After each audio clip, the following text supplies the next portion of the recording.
Grosse frayeur pour certains investisseurs. On a assisté hier sur les marchés boursiers à des chutes vertigineuses. Ce fut le cas aux États-Unis, ce fut le cas aussi au Japon.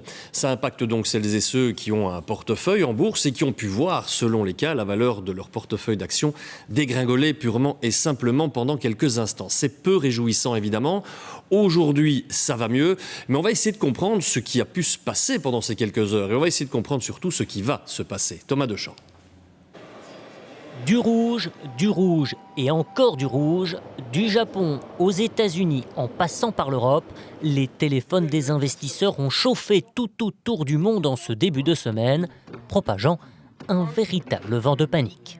On a assisté à ce qu'on appelle un lundi noir ou un lundi rouge. Alors noir certainement pour la bourse japonaise, puisque ça a perdu plus de 12%, et rouge pour les bourses européennes et américaines, et en particulier le Nasdaq, donc les valeurs technologiques.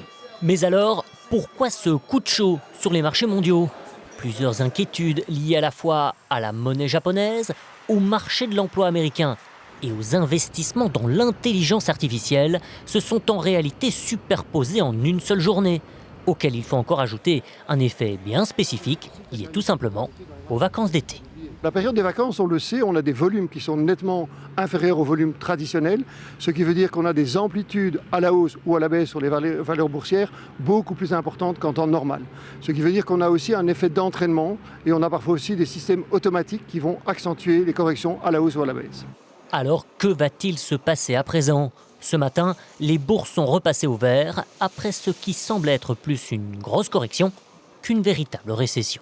We don't expect that recession, and we expect better things in the global economy and the U.S. economy after we see some rate cuts from the Fed and have that trickle through the economy, and rate cuts from other central banks around the world as well. Un retournement de tendance rassurant après que les bourses aient connu leur pire ouverture depuis plus de 2 ans chez nous et aux États-Unis, voire même depuis plus de 40 ans en ce qui concerne le Japon.